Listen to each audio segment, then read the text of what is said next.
नमस्कार दोस्तों, स्वागत है आप सभी का सोशल नोट चैनल पर। दोस्तों आशा करते हैं कि आप लोग बहुत ही अच्छे होंगे। आज से हम लोग एनसीईआरटी का एक नया श्रृंखला को लेकर चलेंगे और इसको आगे बढ़ाएंगे। आज से हम लोग एनसीईआरटी का बायोलॉजी क्लास 11th को जो है कवर करने का प्रयास करेंगे और आज इसके पहले चैप्टर को देखेंगे।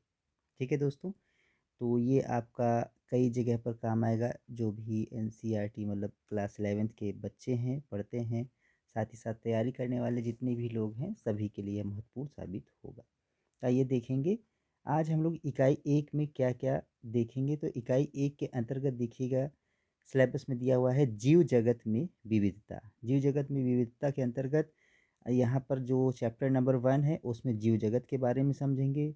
अध्याय 2 चैप्टर 2 में जीव जगत का वर्गीकरण देखेंगे। अध्याय 3 में तीसरे में जो है वनस्पति जगत को और 4 में प्राणी जगत को। ठीक, तो ये श्रृंखला हिंदी में चलेगी, बाद में आपको जो है इंग्लिश में भी प्रोवाइड किया जाएगा, लेकिन फ़िलहाल ये हिंदी में रहेगा। तो स्टार्ट करते हैं। आज पहला चैप्टर जो है हमारे पास जीव जगत। ठीक है, तो आइए देख, ये अर्नेस्ट मेयर हैं दोस्तों। अर्नेस्ट मेयर का जन्म जो है 5 जुलाई 1904 को कैम्पटन जर्मनी में हुआ है। और ये जो है हार्वर्ड के विश्वविद्यालय में जीव वैज्ञानिक थे और 20वीं सदी में का इनको जो है डार्विन भी कहा जाता है। ठीक है, तो बहुत ही प्रमुख वैज्ञानिक हैं और जो है बहुत ही महान वैज्ञानिकों में इनका नाम शुमार रहा है। और ये हार्वर्ड विश्वविद्यालय में जो है कला और विज्ञान संकाय में जो है जॉब कर चुके हैं। एलेक्जेंडर आइक्सन प्रोफेसर ऑफ जूलॉजी एमेरिट्स के पदवी के साथ अवकाश प्राप्त किया है इन्होंने। ठीक है ना, तो ये इनके बारे में कुछ है। और इनको जो है 3 पुरस्कार जो है मुख्यतः मिला हुआ है। 3 पुरस्कार क्या क्या है, जिन्हें व्यापक तौर पर जीव विज्ञान के तीनों संज्ञा दी जाती है। जैसे 1983 में बालजॉन प्राइज़ मिला है, 1998 में जीव विज्ञान के लिए इंटरनेशनल प्राइज़ और 1999 में ये क्राफ्टोज प्राइज़। मेयर सोवर्स की आयु 2004 को स्वर्गवासी हुए। ठीक है, तो ये इनके बारे में छोटी सी जानकारी थी। चलिए तो स्टार्ट करेंगे और देखेंगे पहले अध्याय को, चैप्टर नंबर 1 जीव जगत के बारे में। ठीक है दोस्तों, तो यहाँ पर देखिएगा जीव जगत में विविधता क्या है, जीव जगत कैसा निराला है, जीवों के विस्तृत प्रकारों की श्रृंखला विस्मयकारी है। असाधारण वास स्थान, चाहे वे ठंडे पर्वत हों, पर्णपाती वन हो, महासागर, अवलवनीय जो है मीठा या जलीय झीलें हों, मरुस्थल हों अथवा गर्म झरनों जिनमें जीव रहते हैं, वे हमें आश्चर्यचकित कर देते हैं। ठीक है, सरपट दौड़ते घोड़े, प्रवासी पक्षियों, घाटियों में खिलते फूल अथवा आक्रमणकारी शार्क की सुंदरता विस्मय तथा चमत्कार का आह्वान करती है। पारिस्थितिकी विरोध तथा समष्टि के सदस्यों तथा समष्टि की और समुदाय में सहयोग अथवा यहाँ तक कि कोशिका में आणविक गतिविधि का पता चलता है कि वास्तव में जीवन क्या है दोस्तों। ठीक है, इस प्रश्न में 2 निर्विवाद प्रश्न हैं। क्या 2 निर्विवाद प्रश्न हैं। पहला तकनीकी है, जो जीव तथा निर्जीव क्या है। ठीक है, एक प्रश्न महत्वपूर्णतः यह बनता है कि जो जीव हैं तथा निर्जीव क्या है वह, इसका उत्तर खोजने का प्रयत्न करता है। तथा दूसरा प्रश्न क्या है कि दार्शनिक है, जो यह जानने का प्रयत्न करता है कि जीवन का उद्देश्य क्या है। ठीक है, 2 प्रश्न बनता है कि जीवन का एक उद्देश्य क्या है और जीव निर्जीव क्या है। वैज्ञानिक होने के नाते हम दूसरे प्रश्न का उत्तर देने का प्रयास नहीं करेंगे, हम इस विषय पर चिंतन करेंगे कि जीव क्या है। ठीक है, क्योंकि देखिए जो ये दार्शनिक विचार है आपका सोशल साइंस के अंतर्गत देखा जाता है। ठीक है, सोशल साइंस के अंतर्गत आ जाता है, तो इसलिए इसके बारे में विचार हम लोग इस पे नहीं करेंगे, क्योंकि ये हम लोग प्योरली साइंस को पढ़ रहे हैं। तो जो दूसरा क्वेश्चन है कि पहला क्वेश्चन है कि जीव तथा निर्जीव क्या हैं, इसके बारे में हम लोग इस चैप्टर में चर्चा करेंगे। ठीक है, मतलब कि यहाँ से हम लोग स्टार्ट करते हैं। आइए जीव जगत में विविधता देखेंगे। अब यदि आप अपने आसपास देखें तो आप जीवों की बहुत सी किस्में को देखेंगे। बिल्कुल सही बात है, ठीक है ना। ये किस्में गमले में उगने वाले पौधे हों, कीट हों, पक्षी हों, पालतू अथवा अन्य प्राणी व पौधे हो सकते हैं। बहुत से ऐसे जीव भी होते हैं जिन्हें आप आँखों की सहायता से बिल्कुल नहीं देख सकते, है ना? लेकिन आपके आसपास ही हैं। जैसे बहुत छोटे-छोटे कीड़े-मकोड़े हो गए, या आप जो है पानी में रहने वाले जीवों को देख लेंगे। बहुत छोटे-छोटे हैं जो कि जिनको आप नहीं देख सकते हैं, कण के बराबर भी नहीं रहेंगे, बहुत ही छोटे। यदि आप अपने अवलोकन के क्षेत्र को बढ़ाते हैं तो आपको विविधता की एक बहुत बड़ी श्रृंखला दिखाई पड़ेगी, ठीक है ना? किसकी? विविधता की। स्पष्टतः यदि आप किसी सघन वन में जाएं तो आपको जीवों की बहुत बड़ी संख्या तथा उनकी कई किस्में दिखाई देंगी, है ना? प्रत्येक प्रकार के पौधे, जंतु अथवा जीव जो आप देखते हैं किसी एक जाति, स्पीशीज जिसको बोलते हैं, ठीक है, का प्रतीक है। अब तक ज्ञात तथा स्वर्णिम स्पीशीज की संख्या लगभग 1.7 मिलियन से लेकर 1.8 मिलियन तक हो सकती है, ठीक है। ज्ञात तथा वर्णित स्पीशीज की संख्या लगभग 1.7 मिलियन से लेकर 1.8 मिलियन तक हो सकती है। वेरी इंपॉर्टेंट, ठीक है, इसको अंडरलाइन करते हैं। एक सेकेंड, ये देखिएगा, मतलब कि इतने स्पीशीज को हम लोगों ने नोन में है, ये नोन है, ये नोन है। हम इसे जैविक विविधता अथवा पृथ्वी पर स्थित जीवों की संख्या तथा प्रकार कहते हैं। हमें यह स्मरण रखना चाहिए कि जैसे जैसे हम नए तथा यहाँ तक कि पुराने क्षेत्रों की खोज करते हैं, हमें नए नए जीवों का क्या होता है, पता लगता रहता है। जैसा कि ऊपर बताया गया है कि विश्व में कई मिलियन पौधे तथा प्राणी हैं। हम पौधों तथा प्राणियों को उनके स्थानीय नाम से जानते हैं, ठीक है। ये स्थानीय नाम एक ही देश के विभिन्न स्थान के अनुसार बदलते रहते हैं, ठीक है। स्थानीय नाम क्या होता है? जैसे भारत की बात करेंगे तो भारत की ही बात में किसी जो है जानवर या पौधे का नाम हमारे यहाँ जैसे कुछ है, जैसे कोई पौधा हो गया, मान लो गोभी का ही हो गया, कोई कोई इधर गोभी बोलेगा, कोई इधर कुछ बोलता है, ठीक है, इस तरीके से, है ना। तो एक ही देश के विभिन्न स्थान के अनुसार बदलते रहते हैं। यदि हमने कोई ऐसी विधि नहीं निकाली जिसके द्वारा हम किसी जीव के विषय में चर्चा कर सकें, जो शायद इस भ्रमकारी स्थिति जिससे ये भ्रमकारी स्थिति क्या हो, पैदा हो सकती है, ठीक है। कुछ भी हो सकता है, जैसे कोई हम लोग इधर तितली बोलते होंगे उसको, तो इधर पतंगा बोलते हैं, कहीं कहीं पतंगा, इस टाइप से, मतलब एक ही चीज़ है बट नाम अलग अलग है एक देश में, तो उसको स्थानीय नाम बोल देते हैं। क्या? स्थानीय नाम। आगे देखते हैं। प्रत्येक जीव का एक मानक नाम होता है, ठीक है।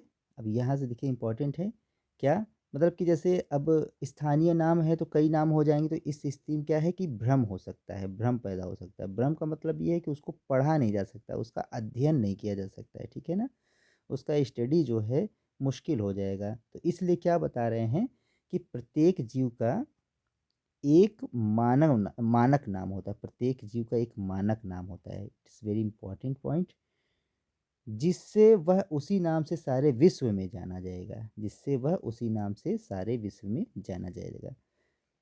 इस प्रक्रिया को नाम पद्धति कहते हैं, ठीक है ना, इस प्रक्रिया को नाम पद्धति कहते हैं। स्पष्टतः नाम पद्धति तभी संभव है जब जीवों का वर्णन सही हो, जीवों का वर्णन सही हो, और हम यह जानते हैं कि यह नाम किस जीव का है और इसे पहचानना कहते हैं, ठीक।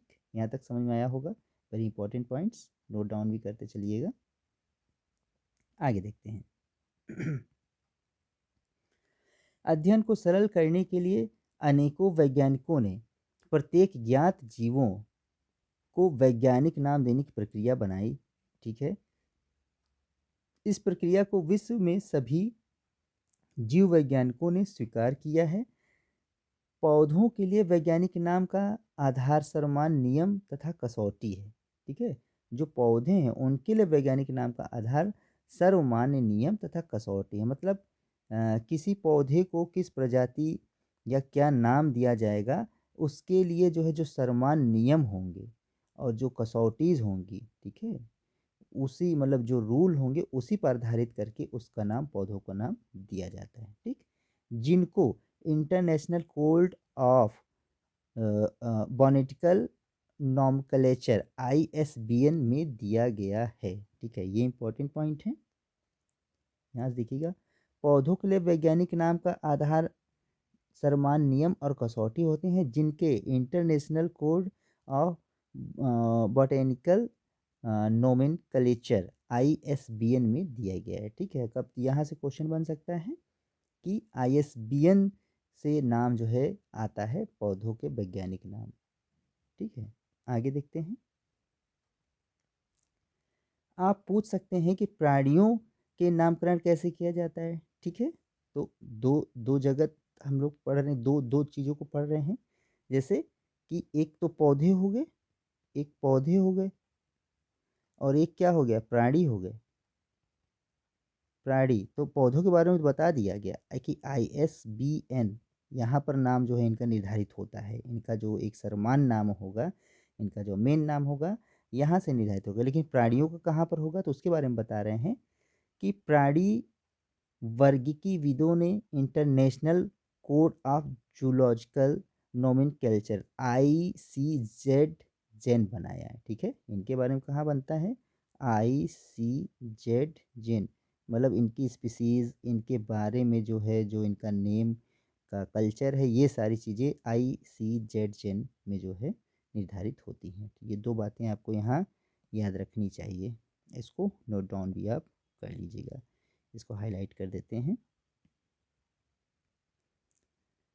प्राणियों के नामकरण कैसे किया जाता है, तो प्राणी वर्गीविदों ने, मतलब कि वैज्ञानिकों ने international code of zoological nomenclature बनाया गया है। ठीक है, ये बात यहाँ से इम्पोर्टेंट। अगला आगे देखेंगे। वैज्ञानिक नाम की यह गारंटी है कि प्रत्येक जीव का एक ही नाम रहे। किसी भी सुनिश्चित जीव के वर्णन में विश्व में किसी भी भाग को लोग एक ही नाम बता सकें। ठीक है, मतलब कि कुल मिला के ये है कि इसका मेन मकसद क्या है, ICBN और ICZN का, कि पृथ्वी का कोई भी भाग हो, किसी स्पीसीज़ का नाम अगर कुछ रखा गया है तो वह पूरे विश्व में कहीं पर भी, पूरे विश्व जगत में किसी वैज्ञानिक कहीं पर भी उसका यूज होगा तो उसी नाम से वो जाना जाएगा, ताकि उस पर और शोध अच्छे तरीके से हो सके। किसी भी जीव के वर्णन में विश्व में किसी भी भाग में एक ही नाम बता सके, वे सभी सुनिश्चित करते हैं कि एक ही नाम किसी दूसरे ज्ञात जीव का ना हो।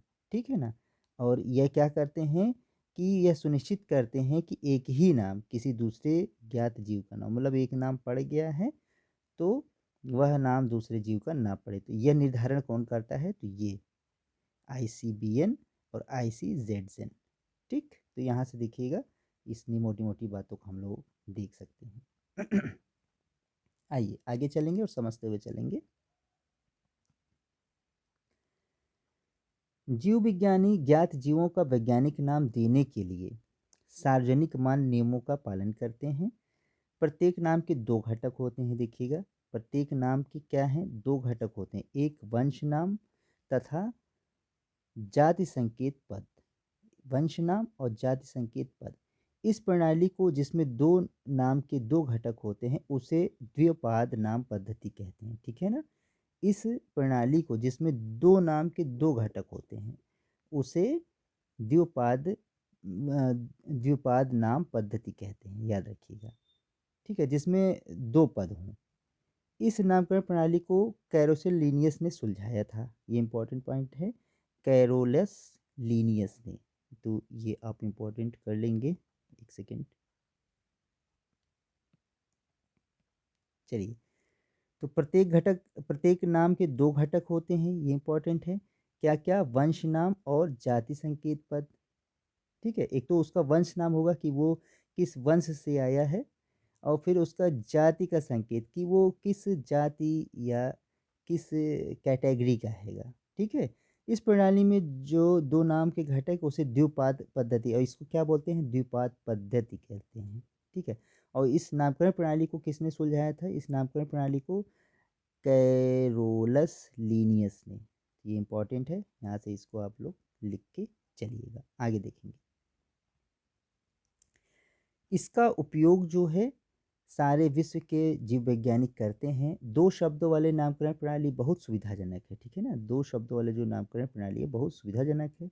आओ आपको आम के उदाहरण द्वारा वैज्ञानिक नाम देने की विधि को समझाते हैं, ठीक है? अब यहाँ से हम लोग क्या करेंगे, आम का जो वैज्ञानिक नाम है, सॉरी यहाँ से देखिएगा, आम का जो वैज्ञानिक नाम है उसको जो है उदाहरण देकर वैज्ञानिक नाम जो है समझाते हैं। यहाँ पर समझाएंगे, अब देखिएगा। आम का वैज्ञानिक नाम क्या है? मैंजीफेरा इंडिका, है ना? ये बचपन में आप लोगों ने पढ़ा हुआ है क्या? मैंजी, हम लोग तो पढ़ते थे Mangifera indica, Mangifera indica Mangifera indica, ठीक, याद ही करने में। तब आप देख सकते हैं कि यह नाम कैसे द्विपद है, देखेंगे। इस नाम में मैंजीफेरा वंश नाम है, ठीक है? ये जो मैंजीफेरा है ये आपका क्या है? ये आपका वंश नाम हो गया, जबकि इंडिका एक विशिष्ट स्पीसीज अथवा जाति का संकेत पद है। इंडिका क्या है? एक विशिष्ट स्पीसीज, ठीक है ना? या कहें कि एक विशिष्ट जाति, ठीक है, या कैटेगरी के बारे में संकेत देता है। यहाँ 2 बातें दिख रही हैं ना, एक इंडिका और मैंजीफेरा तो वंश नाम हो गया, किस वंश का है और किस जाति का है, तो विशिष्ट स्पीसीज, ठीक है ना? तो ये हो गया। आगे देखिएगा, नाम पद्धति के अनसार्वजनिक नियम निम्नलिखित हैं, तो ये देख लीजिएगा, ये भी इम्पोर्टेंट है। तो आम का वैज्ञानिक नाम यहाँ से आप लोग नोट कर लीजिएगा और क्या मतलब होता है ये भी एक आइडिया रखिएगा। नाम पद्धति के अनसार्वजनिक नियम क्या क्या हैं देखिएगा। तो जैविक नाम प्रायः लैटिन भाषा में होते हैं, याद रखिएगा, जैविक नाम प्रायः किसमें? लैटिन भाषा में होते हैं। इंपॉर्टेंट पॉइंट है, जैविक नाम प्रायः किसमें? लैटिन भाषा में होते हैं, ठीक। एक तो ये बात हो गई। तिरछे अक्षरों में लिखे जाते हैं, और किसमें? तिरछे अक्षरों में लिखे जाते हैं, यह भी इंपॉर्टेंट है, लाइन है, तिरछे अक्षरों में लिखे जाते हैं, बहुत ही इंपॉर्टेंट पॉइंट। अगला, इनका उद्भव चाहे कहीं भी हुआ हो, इन्हें लैटिनीकरण अथवा इन्हें लैटिन भाषा में व्युत्पन्न समझा जाता है, ठीक है ना? इनका उद्भव कहीं भी हुआ हो लेकिन इन्हें लैटिनीकरण अथवा इन्हें लैटिन भाषा में ही व्युत्पन्न समझा जाता है। मतलब इनका अगर पूछ लेगा इसका जीव वैज्ञानिक नाम, जैविक नाम कहाँ से आया है, तो वह लैटिन भाषा से ही बोल लिखिएगा, ठीक है? तो लैटिन भाषा ही हमेशा लगाइएगा, ठीक, इम्पॉर्टेंट है। आगे देखिएगा, ये लैटिन भाषा का ही महत्व है, तो ये ठीक है, लैटिनीकरण अथवा लैटिन भाषा से समझाता है, इंपॉर्टेंट है, इसलिए इसको मैं 2 बार कर दिया। आगे देखिएगा, दूसरा पॉइंट क्या है कि जैविक नाम में पहला शब्द वंश नाम होता है, बिल्कुल अभी आपने देखा, जैविक नाम में पहला नाम वंश नाम होता है, जबकि दूसरा शब्द जाति का संकेत पद है, ठीक है? पहला शब्द वंश नाम और दूसरा शब्द जाति का संकेत। तीसरा पॉइंट क्या है, जैविक नाम को जब हाथ से लिखते हैं तब दोनों शब्दों को अलग अलग रेखांकित अथवा छपाई तिरछा लिखना चाहिए। यह रेखांकन उनके लैटिन उद्भव को दर्शाता है, ठीक है? जैविक नाम को जब हाथ से लिखें तो दोनों शब्दों को अलग अलग रेखांकित करें, ठीक है? छपाई में तिरछा लिखें, जैसे कि इस तरीके से मैंगी फेरा, तो तिरछा लिखना होगा। फिर क्या है कि पहला अक्षर जो वंश नाम को बताता है वह बड़े अक्षर में होना चाहिए, तो देखिए ये एम जैसे है तो ये एम कैपिटल होना चाहिए, ठीक है ना? होना चाहिए, जबकि जाति संकेत पद छोटा अक्षर में होना चाहिए। मंजिफेरा इंडिका के उदाहरण से इसकी व्याख्या कर सकते हैं। मतलब समझे आप, जो पहला अक्षर है वह वंश नाम बताता है, वह बड़े अक्षर में, तो मतलब कि ये ऐसे होगा मैंजी। अब यहाँ इंग्लिश वाली होती तो अच्छे से फेरा, इंडिका जो है छोटे में, ये इस तरीके से। जाति संकेत के पद के बाद अर्थात जैविक नाम के अंत में लेखक का नाम लिखते हैं। ठीक है, इसके बाद क्या होगा, जैविक नाम के अंत में ये लेखक का नाम, अब इसके लास्ट में क्या है, जो इसके लेखक होंगे जिन्होंने इस नाम को दिया होगा, ठीक है, तो इनका नाम लिखा जाएगा। जैसे मैंजिफेरा इंडिका लिन, तो लिन ने नाम दिया था, तो ये देखिए मैंजिफेरा इंडिका ऐसे लिख जाएगा लिन। ठीक, इसका अर्थ है कि सबसे पहले स्पीसीज का वर्णन लीनियस ने किया था। ठीक है, लिन का मतलब लीनियस, लीनियस महोदय। आइए आगे देखेंगे। यद्यपि सभी जीवों का अध्ययन करना लगभग असंभव है, इसलिए ऐसी युक्ति बनाने की आवश्यकता है जो इसे संभव कर सके। बिल्कुल सही बात है कि अगर सभी जीवों का अध्ययन करना पड़ेगा तो यह बहुत असंभव हो जाएगा, क्योंकि बहुत सी स्पीसीज हैं, बहुत सी जातियाँ प्रजातियाँ रहेंगी उसमें। इस प्रक्रिया को वर्गीकरण कहा जाता है। फिर क्या किया गया, इसमें एक वर्गीकरण किया गया है। अब ये वर्गीकरण क्या है, इसको देखिएगा। वर्गीकरण वह प्रक्रिया है जिसमें कुछ सरलता से दृश्य गुणों के आधार पर सुविधाजनक वर्ग में वर्गीकृत किए जा सकते हैं। ठीक है, वर्गीकरण का मतलब है कि जैसे आवाज़ के आधार पर, ठीक, उसकी बनावट के आधार पर कहेंगे, उसके जो है आकार के आधार पर, ठीक है, उसकी रहन सहन के आधार पर आदि, मतलब इस तरीके से कैटेगरी बना देंगे, वर्गीकरण बना देंगे, उसके आधार पर अब चीज़ों को चुन ली जाएगी। कैसे देखिएगा, सुविधाजनक वर्गीकरण किया जाए सरलता।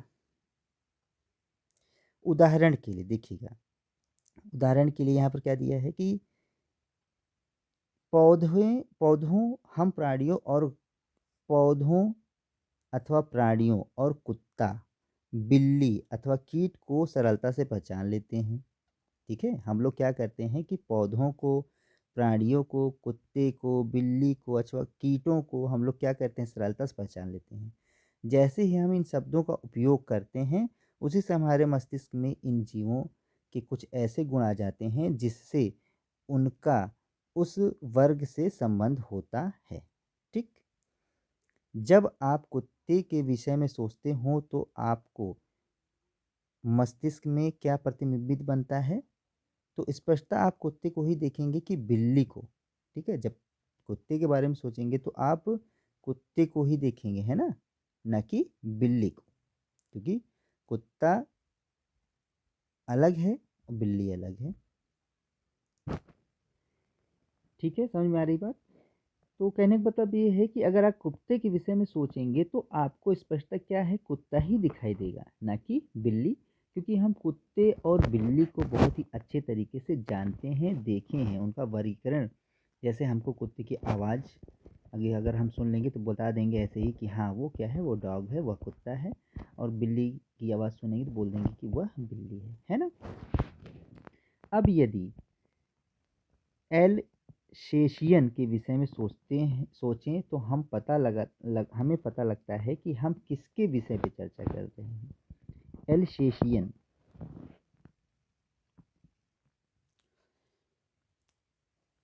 अब देखिएगा, वही एल्सेशियन के बारे में यदि हम सोचें तो हमें पता लगता है कि हम किस के विषय में चर्चा कर रहे हैं। एल्सेशियन क्या है, देखिएगा।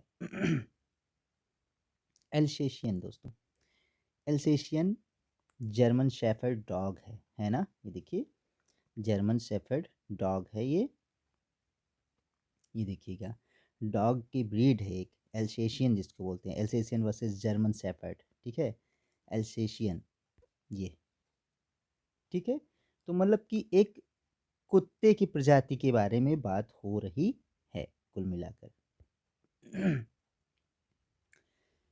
तो इस प्रकार मान लें हमें स्तनधारी कहना है तो आप ऐसे जंतु के विषय में सोचोगे जिसके बाह्य कान हो, शरीर पर बाल होते हैं। इस प्रकार पौधों के बारे में यदि हम गेहूँ के विषय में चर्चा करें तो हमारे मस्तिष्क में गेहूँ का पौधा आ जाएगा, ठीक है ना? तो जैसे हम इन चीज़ों को जान रहे हैं, कैटेगराइज़्ड किया हम लोगों ने। क्यों? क्योंकि गेहूँ में क्या है, बालियाँ होती हैं, ठीक है ना? देखा है आप सभी ने? बालियाँ हैं। इस तरीके से देखिएगा, इसलिए ये सभी कुत्ता, बिल्ली, स्तनधारी, गेहूँ, चावल, पौधे, जंतु आदि सुविधाजनक वर्ग हैं। ठीक है? ये कैसे हैं? सुविधाजनक वर्ग हैं, जिनका उपयोग हम पढ़ने में करते हैं। ठीक है ना? स्पीशीज़ तो कई हैं, ऊपर आप लोगों ने देखा था कि 1.7 टू 1.8 मिलियन से जी ज़्यादा ही होंगी। लेकिन इनको कैटेगराइज़्ड कर लिया गया है, वर्गीकृत कर लिया गया है इस रूप में, तो इसको जो है हम लोग क्या करते हैं, सुविधाजनक वर्ग के रूप में करके पढ़ लेते हैं। अब गेहूँ की तरीके, चावल की तरीके दिखने वाली चीज़ों को हम इनके कैटेगराइज़्ड करके उसके बारे में और जानकारी कर सकते हैं। जैसे चावल की कई किस्में होती हैं, इस टाइप से उनके बारे में हम पढ़ाई कर सकते हैं। पौधों की कई किस्में हैं, गेहूँ की कई किस्में हैं, स्तनधारी में कई ठो हैं, इस टाइप से। आगे है, इन वर्गों की वैज्ञानिक शब्दावली टैक्सा है। ठीक है, ये इम्पोर्टेंट है।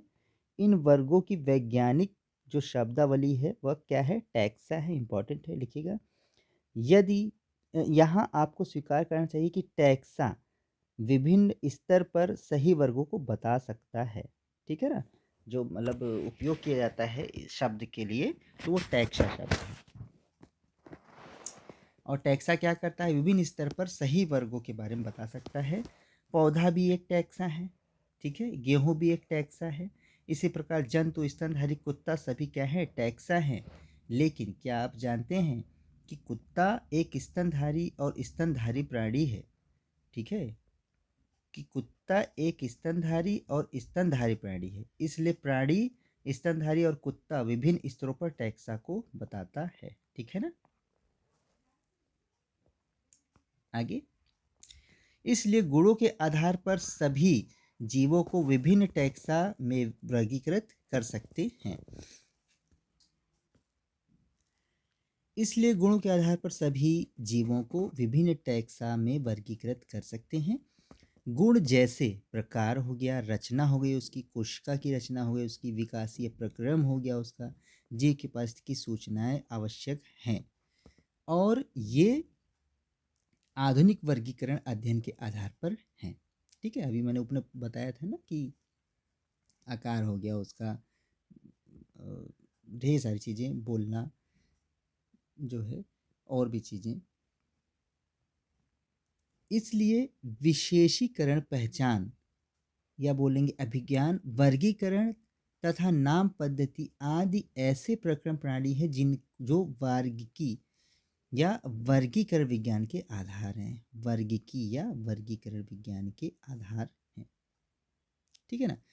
तो ये इंपॉर्टेंट पॉइंट है कि विशेषीकरण, पहचान, अवर्गीकरण तथा नाम पद्धति आदि ऐसे प्रक्रम प्रणाली जो वर्गीकी या वर्गीकरण विज्ञान के आधार हैं। तो वर्गीकरण विज्ञान में क्या क्या विशेष हैं? विशेषीकरण की पहचान हो गया, अभिज्ञान जिसको बोलते हैं, वर्गीकरण तथा नाम पद्धति करना, प्रक्रम प्रणाली, ये सब वर्गीकरण विज्ञान के अंतर्गत आते हैं। वर्गीकृत विज्ञान का मतलब है कि उसको पढ़ सकते हैं आप, वर्गीकृत करके पढ़ सकते हैं। वर्गीकरण में क्या है?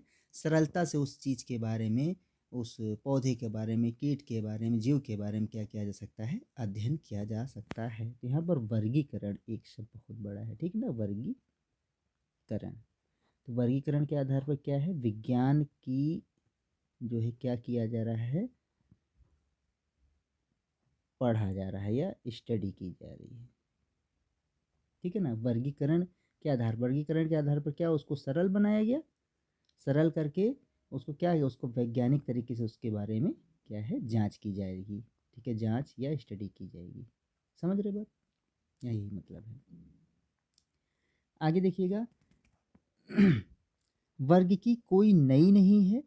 मानव सदैव विभिन्न प्रकार के जीवों के विषय में अधिकाधिक जानने का प्रयत्न करता रहा है, विशेष रूप से उनके विषय में जो उनके लिए अधिक उपयोगी थे। आदि मानव को अपने मूलभूत आवश्यकताओं जैसे भोजन, कपड़े, आश्रय के लिए नए नए स्रोतों खोजने पड़ते थे, इसलिए विभिन्न जीवों के वर्गीकरण के आधार पर उपयोग पर आधारित था। ठीक है, तो मतलब वर्गीकरण शुरू से ही था, आदि मानव के समय से ही वो लोग भी अपने भोजन, कपड़े और आश्रय के लिए जो है नई नई चीज़ों को खोजते रहते थे।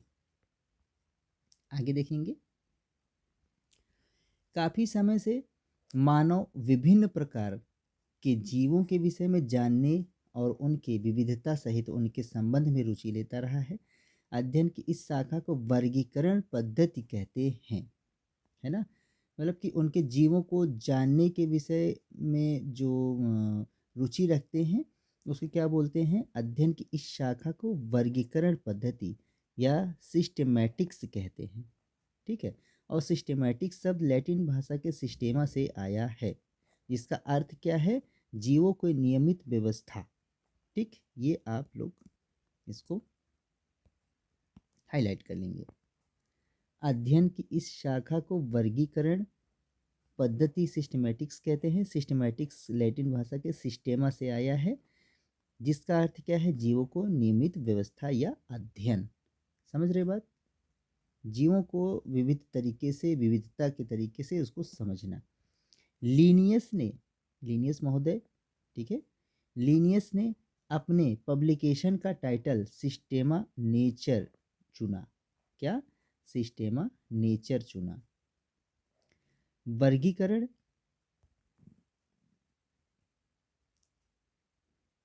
पद्धति में पहचान, नाम पद्धति तथा वर्गीकरणीय को शामिल करके इस क्षेत्र को बढ़ा दिया गया है। वर्गीकरण पद्धति में जीवों के विकासीय संबंध का भी ध्यान रखा गया है। ठीक है, अब आइए आगे देखेंगे कि वर्गीकी संवर्ग क्या है। वर्गीकी संवर्ग, वर्गीकरण एकल सोपान प्रक्रम नहीं है, मतलब कि सिंगल लाइन पे नहीं, एकल सोपान प्रक्रम नहीं है, बल्कि इसमें पदानुक्रम सोपान होते हैं, जिसमें प्रत्येक सोपान पद अथवा वर्ग को प्रदर्शित करता है। चूंकि संवर्ग समस्त वर्गीकी व्यवस्था है, इसलिए इसे वर्गीकी संवर्ग कहते हैं, है ना। तभी सारे समूह मिलकर वर्ग की पदानुक्रम बनाते हैं। यहाँ देखिएगा, चूंकि संवर्ग समस्त वर्ग की व्यवस्था के हैं, इसलिए इसे वर्ग की संवर्ग कहते हैं, तथा सारे संवर्ग मिलाकर क्या करते हैं, वर्ग की पदानुक्रम बनाते हैं। तो वर्ग की पदानुक्रम क्या हो गया, जहाँ पर सारे वर्ग की संवर्ग जो है क्या होते हैं, मिल जाते हैं, मिलकर जो है। प्रत्येक संवर्ग वर्गीकरण की एक इकाई को प्रदर्शित करता है, और प्रत्येक संवर्ग क्या है, एक वर्गीकरण की इकाई को करता है।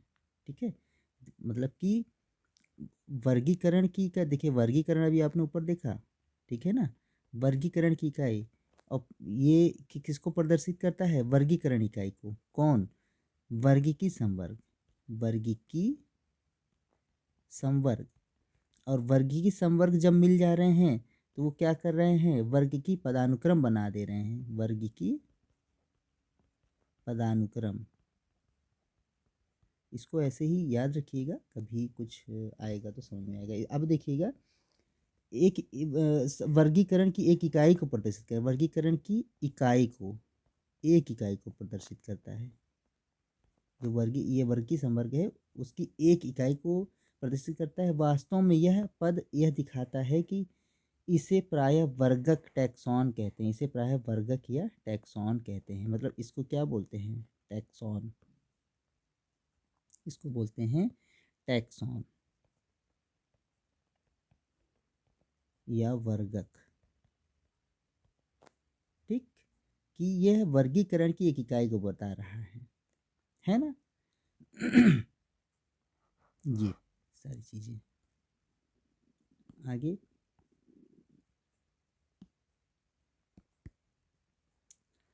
वर्गीय संवर्ग तथा पदानुक्रम का वर्णन एक उदाहरण द्वारा कर सकते हैं। देखिएगा, समझाने का प्रयास किया है यहाँ पर कि वर्गीय संवर्ग और पदानुक्रम क्या चीज़ है, जैसे कि नहीं समझ में आ रहा है इनके बारे में। तो कीट जीवों के एक वर्ग को दिखाता है, ठीक है ना, क्या, कीट जीवों के एक वर्ग को दिखाता है, जिसमें एक समान गुण, जैसे 3 जोड़ी संधिपद टांगे, मतलब कि 3 जोड़ी जो है टांगों वाले कुछ चीज़, कोई कीट पतंग होंगे। इसका अर्थ है कि कीट स्वीकारनीय सुपष्ट जीव है जिसका वर्गीकरण किया जा सकता है, इसलिए इसके एक पद अथवा संवर्ग का दर्जा दिया गया है। इसको जो है एक पद या संवर्ग का दर्जा दिया गया है, ठीक है ना, एक पद या संवर्ग का दर्जा दिया गया है। मतलब कि जैसे कीट की बात करें तो कीट जीवों की स्पीसीज में आ जाएगा, और कीट में अगर तीन जोड़ी वाले टांगों वाले जो स्पीसीज की बात करें या कैटेगरी की बात करें, तो इसको कुछ भी हो सकता है। वो मान लो तितली ही एक तरीके से हम बोल देते हैं, लेकिन जितने में तो चार होते हैं और भी होते होंगे। तो यहाँ पर जो है इसको जो है एक तीन टांगों वाले अब जितने भी स्पीसीज इसमें मिल जाएंगे, कैटेगरीज मिल जाएंगी, तो इनको एक पद या संवर्ग का नाम दे दी जाता है। इसको ये पद या संवर्ग बोल देते हैं। मतलब कि अब तीन टांगों वाले जितनी भी कीट आएंगे उनको इसी पद या संवर्ग में रखा जाएगा। मतलब समझ में आ रही बात? क्या आप ऐसे किसी जीव आगे है जीवों के अन्य वर्ग का नाम बता सकते हैं? स्मरण रहे कि वर्ग संवर्ग को दिखाता है, ठीक है ना, वर्ग संवर्ग को दिखाता है। प्रत्येक पद अथवा वर्गक वास्तव में वर्गीकरण की एक इकाई को बताता है। ये वर्गीकीय वर्ग संवर्ग सुस्पष्ट जैविक हैं, न कि केवल आकारकीय समूह हैं। ठीक, थोड़ा सा समझने में प्रयास करेंगे तो बहुत बड़ी बातें नहीं, बहुत छोटी छोटी चीज़ों को समझिए, बहुत अच्छे से समझ में आएगा। आगे देखिएगा। सभी ज्ञात जीवों का वर्गीकीय अध्ययन से सामान्य संवर्ग जैसे जगत, मतलब किंगडम, संघ फाइलम जिसको बोलते हैं, अथवा भाग पौधों के लिए वर्ग क्लास, गण ऑर्डर, कुल फैमिली, वंश जीनस तथा जाति स्पीसीज का विकास हुआ है। ठीक है, अब ये क्या है? ये सब संवर्ग हैं। कुछ सामान्य संवर्गों की बात कर रहा है। संवर्ग क्या होते हैं? जैसे जगत किंगडम की बात की जाए, संघ फाइलम की बात किया जाए, भाग, ये सब क्या संवर्ग है। क्लास, ये सब संवर्ग है। गण, ठीक है। फैमिली, जीनस, उसकी स्पीसीज क्या, ये सब क्या है? विकास हुआ है। पौधे तथा प्राणियों दोनों में स्पीसीज सबसे निचले संवर्ग में आता है। पौधे तथा प्राणी, ध्यान रखिएगा, पौधे तथा प्राणियों दोनों में स्पीसीज सबसे निचले संवर्ग में आती है। पौधे तथा प्राणियों दोनों में स्पीसीज सबसे निचले संवर्ग में आती है। अब आप यह प्रश्न पूछ सकते हैं कि किसी जीव को विभिन्न संवर्गों में कैसे रखते हैं? बिल्कुल, किसी जीव को किसी संवर्ग में कैसे रखा जाता है, कि किसी का वर्गीकरण करना है, क्लास में देना है, जगत किंगडम क्या होगा आदि। इसके लिए मूलभूत आवश्यकताओं के व्यष्टि अथवा उसके वर्ग के गुणों का ज्ञान होना है। यह समान प्रकार के जीवों तथा अन्य प्रकार के जीवों की समानता और विभिन्नता को पहचानने में सहायता करता है। ठीक, अब किसी जीव को जो है, मान लीजिए कि किंगडम किसी जगत में रखना है, किसी जाति में रखना है, किसी फाइलम में रखना है, किसी जीनस में रखना है, कैसे रखेंगे? तो इसके बारे में बता रहे हैं कि आवश्यकता के अनुसार जो है उसको करते हैं, या उनके गुणों के बारे में जो है बात करते हैं, उसकी आवश्यकता के बारे में बात करते हैं। तो अब एक एक करके इधर यहाँ पर दिखाएगा 1.21 में, जैसे कि स्पीसीज जाति दिया है, तो ये अभी देखते हैं।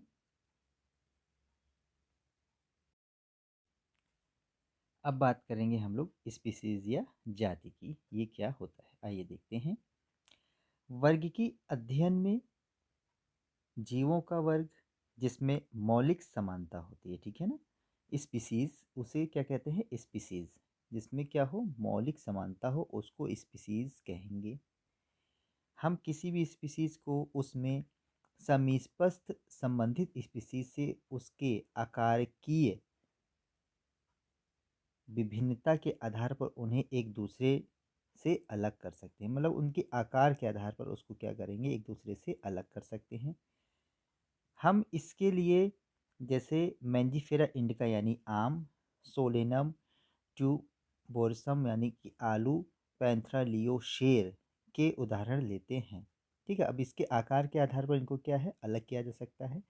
इन सभी तीनों नामों में इंडिका, ट्यूबरोसम तथा लियो जाति संकेत पद है, जबकि पहला शब्द क्या है, मैंजीफेरा, सोलेनम तथा पैंथरा वंश के नाम हैं। ठीक है, बात समझिएगा। जो पहला नाम है वो क्या है, वह वंश का नाम है, और जो सेकेंड नाम है वो क्या है, वह जाति है। ठीक, जाति है।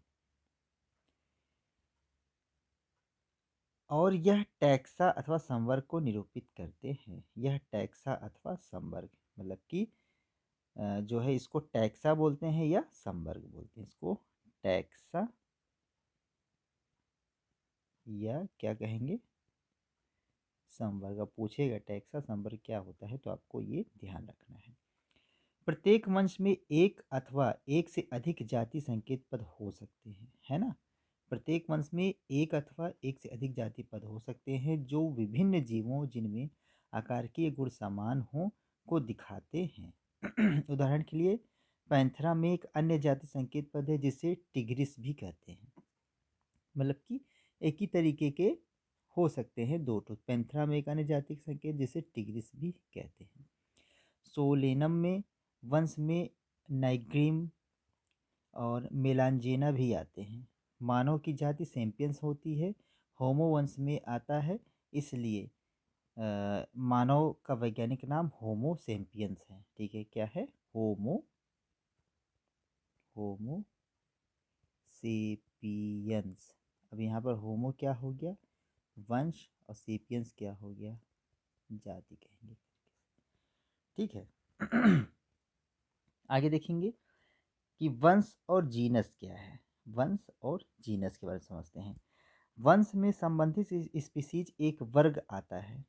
ठीक है, स्पीसीज का एक वर्ग आता है जिसमें स्पीसीज के गुण अन्य वंश में स्थित स्पीसीज की तुलना में समान होते हैं। हम कहते हैं कि वंश समीपस्थ संबंधित स्पीसीज का एक क्या है, समूह है। मतलब एक समूह को जो है एक क्या बोल देते हैं, वंश, एक समूह को। अब ये समूह कैसा है, उदाहरण आलू, टमाटर, बैंगन, ये दोनों अलग अलग स्पीसीज हैं लेकिन ये सभी सोलेनम वंश में आती हैं। सोलेनम वंश में आते हैं अलग अलग स्पीसीज, लेकिन क्या है, सोलेनम वंश में क्या है, सब गोल टाइप के हैं। जैसे शेर पैंथरा लियो, चीता पैंथर पारडस तथा पैंथर टिग्रिस, तेंदुआ, जिनमें बहुत से गुण हैं वे सभी पैंथरा वंश में आते हैं। जिसमें क्या है, वो पैंथरा वंश में आएंगे। ठीक है, वंश मतलब क्या है, वंश या जीनस जो है समूह, एक समूह पे आधारित होता है ना। तो मतलब समूह को जो है जीनस बोल देंगे। स्पीसीज अलग अलग हो सकती हैं, है ना। जैसे कि क्या बात बताया था इन्होंने कि जैसे शेर है, चीता है, ये सब अलग अलग स्पीसीज तो है, अलग अलग प्रजातियां तो हैं, लेकिन इनका वंश एक है ना। तो वंश दूसरे वंश फेलिस जिसमें बिल्ली आती है से भिन्न है। यह वंश दूसरे वंश फेलिस जिसमें बिल्ली आती है वह भिन्न है। मतलब अब एक वंश ये हो गया जिसमें पैंथर हैं, पैंथरा वंश में आते हैं। ये इसी तरीके से पैंथरा वंश के जगह एक दूसरा वंश है फेलिस जिसमें बिल्ली लोग आते हैं, मतलब छोटे जानवर, इस टाइप के शेर टाइप के छोटे जानवर। ठीक है, तो ये वंश अलग है। आगे देखिएगा, कुल क्या है। कुल अगला संवर्ग कुल होता है जिसमें संबंधित वंश आते हैं। ठीक है, मतलब अब वंश दो तीन वंशों को मिला करके क्या बन जाएंगे, और भी वंश मिला करके कुल बन जाता है।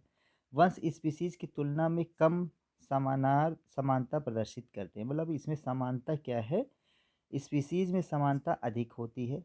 स्पीसीज में समानता अधिक,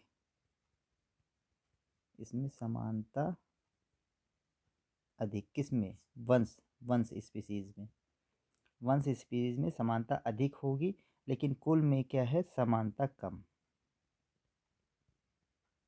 ठीक है, समानता कम होगी। कुल के वर्गीकरण के आधार पर पौधों के कायिक तथा जनन गुण हैं। इनका आधार क्या है, कुल के वर्गीकरण का आधार पौधों के कायिक तथा जनन गुण हैं। इसको लिख लीजिएगा, कुल के वर्गीकरण का आधार पौधों के कायिक तथा जनन गुण हैं। अब उदाहरण के लिए देखिएगा, पौधों में तीन विभिन्न वंश सोलेनम, पिटूनिया तथा धतूरा को सोलेनेसी कुल में रखते हैं, जबकि प्राणी वंश में पैंथेरा जिसमें शेर, बाघ, चीता आदि आते हैं को फेलिस बिल्ली के साथ फेलिडी कुल में रखे जाते हैं। ठीक है, मतलब कि अलग अलग है, कहीं के पर रख जाते हैं, कहीं के पर नहीं रखते हैं। इस प्रकार यदि आप बिल्ली तथा कुत्ते के लक्षण देखोगे तो आपको दोनों में कुछ समानताएं तथा कुछ विभिन्नताएं दिखाई पड़ेंगी। उन्हें क्रमशः दो विभिन्न कुलों कैनिडी तथा फेलिडी में रखा गया है। ठीक है, जैसे कुत्ता बिल्ली, अब जैसे दोनों को देखेंगे तो इसमें चार पैर, दो आँख, इस तरीके से कहेंगे तो समानता भी है लेकिन विभिन्नताएं भी हैं। कुत्ता लंबा चौड़ा होता है, ये छोटा होता है, इस तरीके से कई चीज़ें और भी हैं। तो इस तरीके से इनके दो कुल बना देते हैं, कैनिडी और फेलिडी। ठीक है, इस टाइप से मतलब समझने का प्रयास करिएगा इसको। अगला देखिएगा गण या ऑर्डर अब क्या होता है। आपने पहले देखा कि संवर्ग जैसे स्पीसीज है, वंश है, कुल है, समान तीनों लक्षणों पर आधारित है। समान तीनों लक्षणों पर आधारित है। प्रायः गण तथा अन्य उच्चचर वर्ग की संवर्ग की पहचान लक्षणों के समूहन के आधार पर करते हैं। ठीक है, लक्षणों के समूहन के आधार पर मतलब इनके जो स्पीसीज के जो लक्षण हैं उनको उनका समूहन करके उसको करते हैं। गण में उच्चतर वर्ग होने के कारण कुल के समूह होते हैं जिनमें कुछ लक्षण एक समान होते हैं। इसमें एक जैसे लक्षण कुल में शामिल विभिन्न वंश की अपेक्षा कम होते हैं। पादप कुल जैसे कोन वोल्व्यूलेइस, सोलेनेसी तथा पॉलिसोनियलस में गण में रखा गया है। इसका मुख्य आधार क्या है, पुष्पी लक्षण है कि ये पुष्प के आकार के हैं। जबकि प्राणी किस में रखा गया है, कार्निवोरा गण। ठीक है, प्राणी किस में रखा गया है, कार्निवोरा गण में। फेलिडी तथा कैनिडी में कुलों में रखा गया है।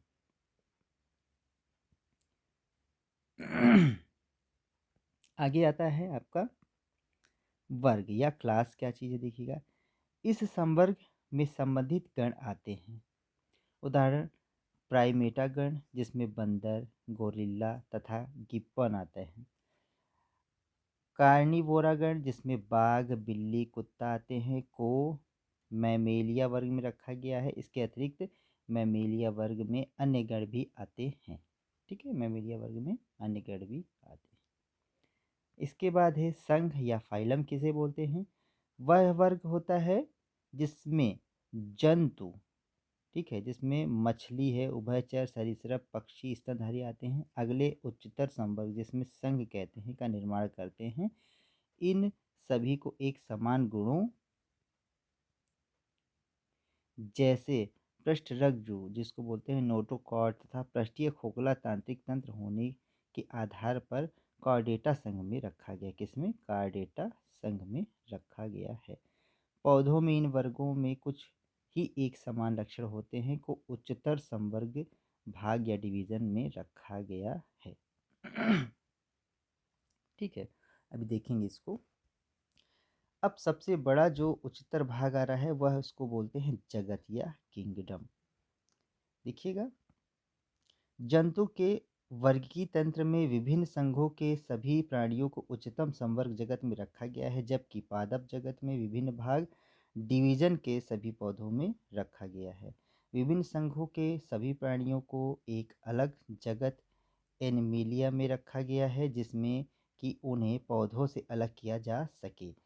पौधों को प्लांटी जगत में रखा गया है। भविष्य में इन दो वर्गों को जंतु तथा पादप जगत कहेंगे। ठीक है, भविष्य में इन हम दो वर्गों में जंतु तथा पादप कहेंगे। अभी आप पढ़ेंगे जंतु तथा पादप जगत, दो मेन, याद रखिएगा ये। इनमें स्पीसीज से लेकर जगत तक विभिन्न वर्ग की संवर्ग को आरोही क्रम में दिखाया गया है। ये संवर्ग हैं, यद्यपि वर्गीय वैज्ञानिकों इस पदानुक्रम में उपसंवर्ग बनाए गए हैं और इसमें विभिन्न टैक्सा की उचित वैज्ञानिक स्थान देने की सुविधा भी होती है। अब देखिएगा यहाँ पर चित्र 1.1 में पदानुक्रम को देखो, देखिएगा पदानुक्रम को देखिएगा। आरोही क्रम में पदानुक्रम वर्ग की संवर्ग, आरोही क्रम मतलब कि बढ़ते हुए में, जैसे पहले क्या जाति, फिर क्या बनता है वंश, फिर कुल मतलब फैमिली, फिर गण, फिर एक ऑर्डर उनका बन जाएगा, फिर उनका एक क्लास बनता है, फिर फाइलम, संघ या फाइलम या भाग या डिवीज़न बन जाएगा। उसके बाद वह जगत या किंगडम बन जाता है। संघ वाले वही जलीय वाले जितने भी बताए थे, जैसे प्रश्नरज्जु। क्या आप इस व्यवस्था के आधार का स्मरण कर सकते हैं? उदाहरण के लिए जैसे जैसे हम स्पीसीज से जगत की ओर ऊपर जाते हैं, यहाँ यहाँ से स्पीसीज है ना, स्पीसीज से जगत की ओर ऊपर की तरफ जाते हैं, जगत के ऊपर जाते हैं, वैसे ही हम गुणों में कमी आती जाती है। गुणों में क्या होती है? समान गुणों में कमी आती है। देखिए, अब कहने का मतलब क्या है यहाँ पर, जब जो जाति है तो जाति में जैसे हम लोगों ने डॉग के बारे में देखा था, है ना। डॉग में जैसे कि जर्मन शेफर्ड और स्लैवियस, इन दोनों को देखा था।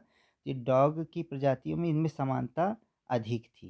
धीरे धीरे जब वंश में आते हैं तो डॉग के साथ साथ इसमें क्या है, बिल्ली वंश को भी शामिल कर रहा जा रहा है। बिल्ली के साथ में जो है इधर फिर फैमिली वगैरह में क्या है कि शेर, बाघ, चीता, इस तरीके से गण और ऑर्डर में आ जाने सब उसका क्लास बन रहा है। धीरे धीरे क्या हो रहा है, समानता कम होती जा रही है। जितना समानता अधिक होगी उतना जाता हुआ जातीय स्पीसीज में बढ़ता चला जाएगा, और ऊपर जितना जाएगा और धीरे धीरे एक होता चला जाएगा। यही यहाँ पर बता रहे हैं कि जैसे जैसे ऊपर की ओर जाएंगे हम, क्या होगा कि समान गुणों में क्या होती है, कमी आ जाती है। सबसे नीचे जो टैक्सा होगा वह सदस्यों में सबसे अधिक समान गुण होंगे। सबसे नीचे जो होगा मतलब जाति में यहाँ पर सबसे अधिक समानता होगी, अधिक समानता, है ना, अधिक समानता।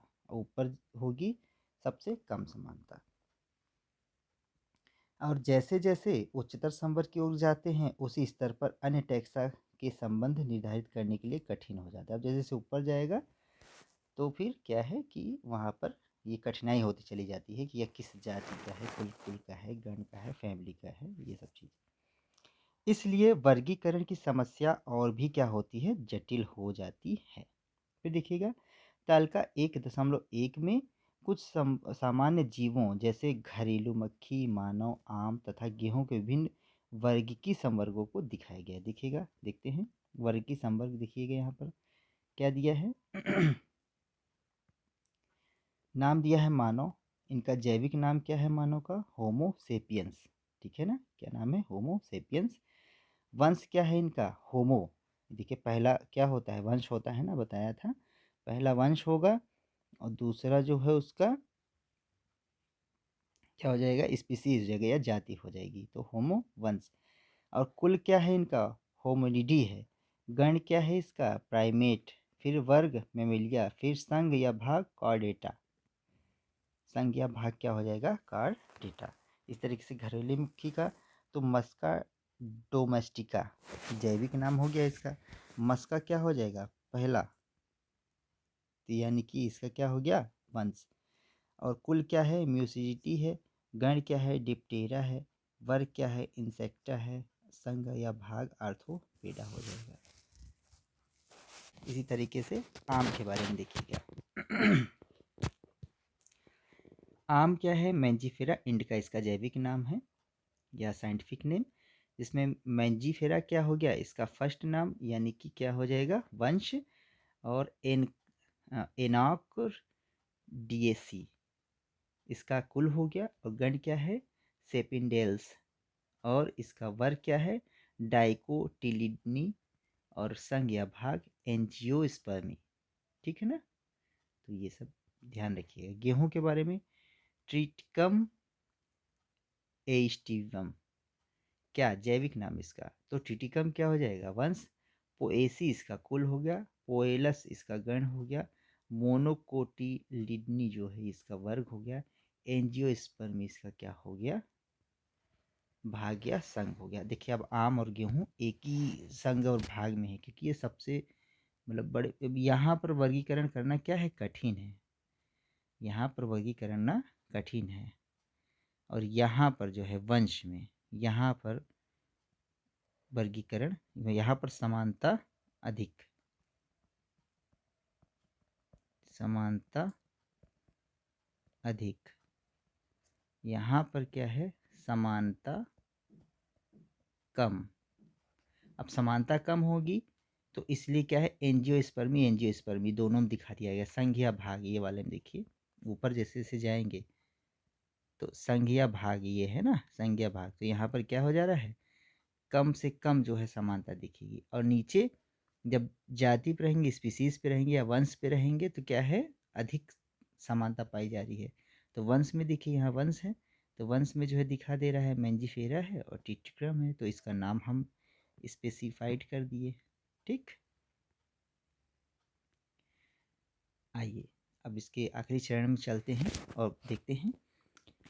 जीव जगत में प्रचुर मात्रा में विविधताएं दिखाई पड़ती हैं। असंख्य पादप तथा प्राणियों की पहचान तथा उनका वर्णन किया गया है, परंतु अब भी इसका बहुत बड़ी संख्या अज्ञात है ना, अभी भी खोज जारी है।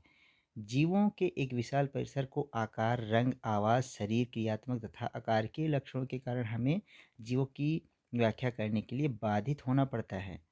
जीवों की विविधता तथा इनकी किस्मों के अध्ययन के सुसाध्य एवं सरल बनाने के लिए जीव वैज्ञानिकों ने कुछ नियम तथा सिद्धांतों का प्रतिपादन किया, जिसमें जीवों की पहचान, उनका नाम पद्धति, जीव पहचान, उनका नाम पद्धति तथा वर्गीकरण संभव हो सके।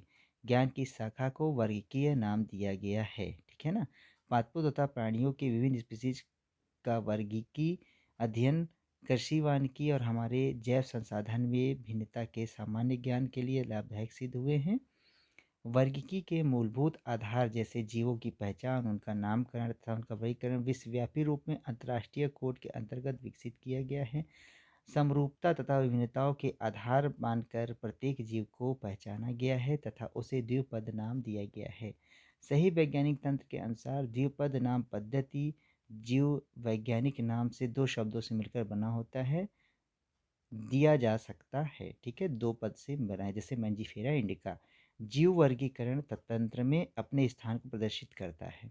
बहुत से वर्ग या पद होते हैं जिन्हें प्रायः वर्ग की संवर्ग अथवा टैक्सा कहते हैं। यह सभी वर्ग की पदानुक्रम बनाते हैं। ठीक है, वर्ग और पद होते हैं जिसको वर्ग की संवर्ग या क्या बोलते हैं आप, टैक्सा बोलते हैं। यहाँ से दोस्तों अभ्यास के लिए प्रश्न दिया हुआ है, ये आप लोग करने का प्रयास करिएगा और देख लीजिए। तो ये था जो है पहला आपका इकाई 1 का पहला चैप्टर जो आपने देखा आज, जीव जगत के बारे में कि जीव जगत क्या होता है। ठीक है, तो इसको अच्छे से आप लोग पढ़ने का प्रयास करिए। वीडियो काफ़ी लंबी हो गई है क्योंकि ये पूरा एक चैप्टर है। तो आशा करता हूँ कि आपको वीडियो अच्छी लगी होगी। अच्छी लगी हो तो लाइक, सब्सक्राइब, शेयर करिए। चलिए फिर मिलते हैं एक अगले अध्याय में जीव विज्ञान के। आज के लिए इतना ही। इस वीडियो से जुड़ने के लिए आप सभी को बहुत बहुत धन्यवाद। जय हिंद।